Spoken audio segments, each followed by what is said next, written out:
প্রতিদিন আমরা social media, খবর, বিজ্ঞাপন আর ভিডিওর ভেতর দিয়ে তথ্যের স্রোতে ভাসছি। কিন্তু এসব তথ্যকে শুধু ব্যবহার করলেই আমরা সচেতন? আসলে তা নয়। এজন্য দরকার মিডিয়া লিটারেসি, যা ধাপে ধাপে শেখা যায়। আজকের ভিডিওতে আমরা জানব মিডিয়া লিটারেসির 3টি ধাপ। প্রথম ধাপ হলো প্রযুক্তি ব্যবহার শেখা, যেমন mobile app, website, online class বা জুম মিটিং কিভাবে চালাতে হয়। বাংলাদেশে করোনার সময় হাজার হাজার শিক্ষার্থী প্রথমবার অনলাইন ক্লাসে যোগ দিয়েছিল। শুধু প্রযুক্তি ব্যবহার জানলেই চলবে না, কন্টেন্টকে সমালোচনামূলকভাবে বিশ্লেষণ করতে হবে।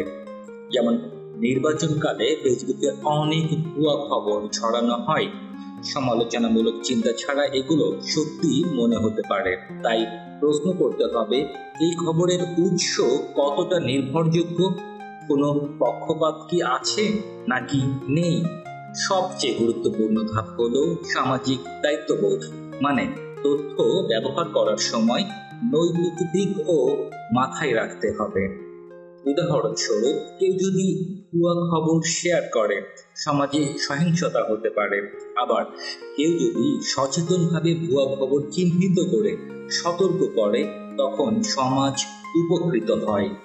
তাই একজন মিডিয়া লিটারেট ব্যক্তি শুধু তথ্য বোঝে না, বরং দায়িত্ব নিয়ে ব্যবহার করে। ধরা যাক, ফেসবুকে একটি পোস্টে লেখা হলো বিশেষ কোনো দুর্যোগ ধেয়ে আসছে। একজন মিডিয়া লিটারেট ব্যক্তি ভেবে নেবেন, এটি কি নির্ভরযোগ্য কোনো সংস্থার খবর নাকি ক্লিকবেইট। যাচাই না করে শেয়ার করলে আতঙ্ক ছড়িয়ে পড়তে পারে। তাহলে মিডিয়া লিটারেসি মানে 3টি ধাপের যাত্রা: প্রযুক্তি শেখা, সমালোচনামূলক চিন্তা গড়ে তোলা আর সামাজিক দায়িত্ব নিয়ে ব্যবহার করা।